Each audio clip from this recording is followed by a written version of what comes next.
Here are 3 bands that often get labeled as Christian bands, but they really aren't. First up is Switchfoot. A lot of people would have assumed that they were a Christian band because they were all over the Christian rock radio, but John Foreman has stated in multiple interviews that while they are Christians and they are in a band, they didn't want to be labeled as a Christian band because they felt like that would limit them creatively with their lyrics. Next, we have Amberlin. They're another band that was also labeled as Christian because of the fact they were on Tooth and Nail Records.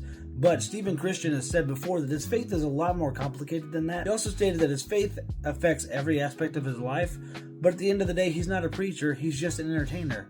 And that's respectable. Finally, we have Paramore. Now, I'm not entirely sure why they were necessarily labeled as a Christian band, but I do know at one point Hayley Williams was a part of the Mammoth City Messengers. It was a music group around 2003. They didn't really get all that big, but she did provide voices for one of the characters and do a couple songs. So what are some other bands that people thought were Christian but actually weren't?